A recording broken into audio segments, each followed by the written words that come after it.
안녕하세요. 손가락 뉴스 진행자 박지영입니다. 오늘도 만나서 반갑습니다. 반갑습니다. 오늘 나누고 싶은 주제는 북한 할머니들의 증언, 그 위안부에 대해서 증언을 하셨잖아요. 혹시 그 내용에 대해서 잘 아시나요?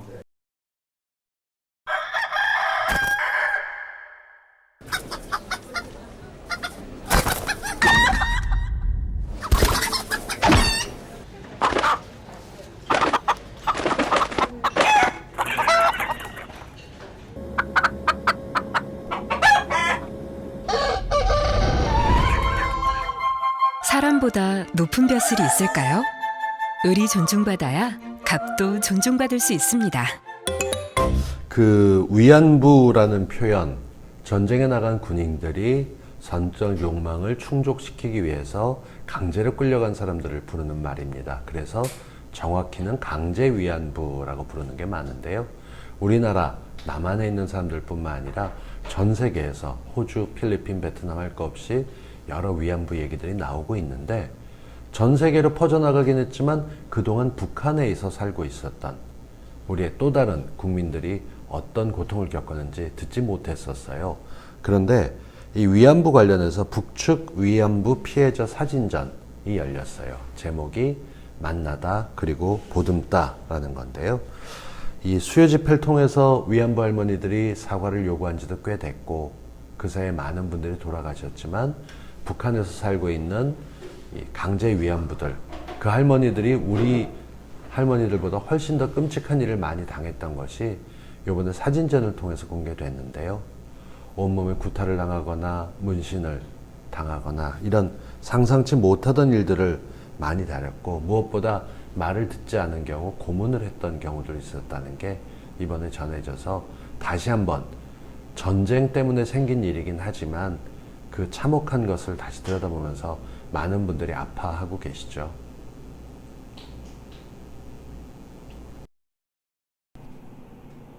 한국에서는 지금 북한을 넘어가기가 힘든데 어떻게 북한에서 그 증언들이 이렇게 나올 수 있었던 거죠? 이 작업을 한 사람은 우리나라에서 작업을 하신 분이 아니고요. 일본인 사진작가가 참여하셨어요. 이토 다카시라고 하는 분이 98년부터 10년간 북한을 가서 40번 가까이 40번 정도 북한을 찾아갔다는 거죠. 이게 처음에 누가 가면 내가 그런 일을 당했어요 얘기를 안 하시잖아요. 그래서 설득하고 이야기를 듣고 사진을 찍고 그런 과정을 거쳤기 때문에 10년이라는 긴 세월 동안 진행이 됐고요. 일본은 미국도 조금 마찬가지긴 하지만 그 여행으로서 들어가는 건 가능하고 이런 쪽에 관련된 취재하는 것도 허가를 받아야 됐다고 얘기를 하니까요. 북한 쪽에서도 협조를 해줬다 이런 얘기들 들었습니다. 북한에서는 게다가 일본인이 북한에 내방하는 건데 그걸 허락해 준 건가요? 그 일본인 가운데서 어떻게 보면 자신의 같은 국가인 일본인이 저질렀던 범죄에 대해서 이걸 역사를 기록해서 일본에 알리고 전 세계에 알리겠다라는 취지에 대해서 설명을 들었을 것이고요. 실제로 북한은 한국과도 거친 이야기를 나누긴 하지만 일본에서 무슨 반응이 나왔을 때 굉장히 화를 내면서 반응하기도 합니다. 우리가 일본 하게 되면은 억눌렸던 것만큼 북한도 똑같이 어쩌면 더 심하게 느끼고 있는 것이죠. 그래서 협조를 잘 해줄 수 있었던 것은 어쩌면 일본인이 사죄의 마음으로 역사의 기록으로 강제 위안부를 남기겠다 했기 때문에 더 잘 협조가 된 게 아니었나 싶어요. 안타까운 건 여기 기록됐던 분들이 다 돌아가셨다는 것이죠. 한 분도 살아계시지 않은... 이 사진전에 담겨 있는 분들은 다 그러십니다. 우리도 수요 집회 나오시던 할머니들이 한 분 한 분 돌아가시면서 이제 몇 분 안 계시잖아요. 비슷한 상황이라고 보시면 되겠습니다.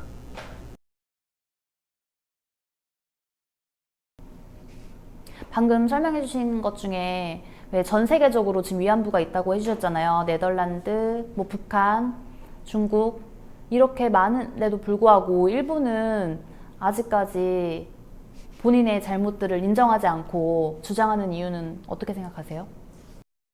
일본은 전쟁을 일으켰던 나라고 자신들의 힘을 과시하기 위해서 미국에까지 하와이까지 공격을 했었던 그런 나라예요. 그리고 그게 자랑스러워하는 역사처럼 기록이 돼 있어요. 요즘에 일본이 가장 답답한 것 중에 하나는 수많은 아시아 국민들을 죽였고 그래서 전쟁을 치렀기 때문에 원자폭탄이 떨어진 인류 역사상 유일한 나라임에도 불구하고 자신들이 저질렀던 범죄는 감추고 우리는 원자폭탄의 피해를 입은 나라다 라고 피해자처럼 행세를 하고 있어요. 그러니까 역사적으로 그걸 인정하는 순간 나라의 정통성이 흔들린다 라고 얘기를 하는 거죠.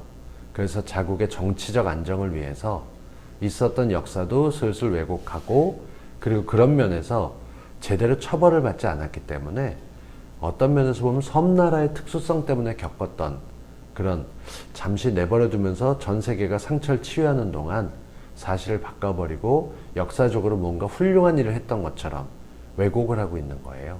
이게 지금 들어서는 더 큰 문제가 되고 있지만 일본이 경제적으로 잘 살고 그때 일본과 지금 일본이 같지 않기 때문에 조금 이해해줘야 된다 이런 얘기도 나오고 있어서 아마도 일본이 경제적으로 조금 더 어렵거나 조금 못 사는 나라가 됐으면 벌써 사과하고 이해를 구하고 같이 반성해야 될 것인데 지금은 모른 척 해가면서 그런 일이 없었다라고 설명을 하고 있어요. 이게 어떻게 보면 굉장한 아이러니죠.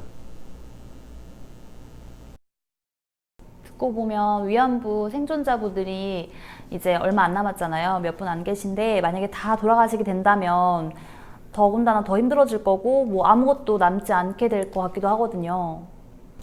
그래서 일본 정부가 자꾸 이런 역사를 잊게끔 그리고 중요하지 않은 것처럼 선택을 하고 있기 때문에 일본에서 양식이 있고 제대로 모든 것을 기록해야겠다라고 하는 책임 있는 정직한 사람들은 이런 일을 스스로 진행하고 있는 거예요.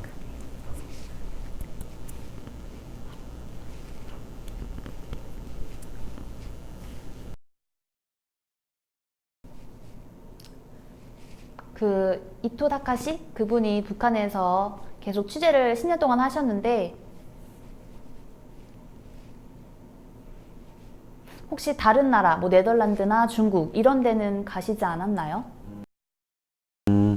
지금 같은 경우 얘기했던 게 국내에서 촬영했던 분들이 있고 북한에서 60여 분 정도 인터뷰를 했고 직접적인 위안부는 14분 정도 만나뵀다고 그래요.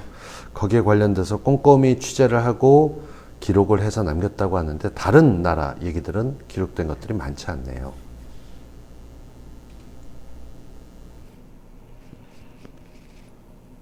제가 사진전은 가보지 못했지만 인터넷으로라도 한번 찾아보고 싶어요. 유익한 정보에 대해서 잘 설명해 주셔서 감사하고요. 하나만 끝으로 말씀드리면은 이게 슬픈 역사라고 좋은 거 아니니까 잊어버려야 된다라고 하시는 분들 의외로 많아요. 근데 그때 끌려갔던 위안부라는 여성들이 어릴 경우는 12살에서 14살도 있었습니다. 그러니까 이제 초등학교 졸업하고 중학교 갈 나이에 아무것도 모르는데 부모하고 헤어져서 전쟁터에 끌려가면서 각 나라에 버림받았던 분들이에요. 그걸 생각해 본다면 이거는 그저 성에 연관돼서 우리나라는 성적인 부분이 들어가면 좀 얘기하지 말자라는 경향이 있지만 젊은 분들도 내가 훨씬 더 어렸을 때 이런 전쟁 속에 있었다면 아프면 좀 더 공감을 많이 해주시고 일본이 사과를 꼭 해야만 한다고 우리가 소리 지르는 게 아니에요. 정확하게 역사를 기록해서 다시는 이런 일이 없도록 해야 된다는 점이니까요. 그저 듣기 싫은 얘기 하지 말고 관심을 좀 가져주셨으면 좋겠어요. 네, 저뿐만이 아니라 정말 많은 젊은이들이 지속적인 관심을 주었으면 좋겠네요.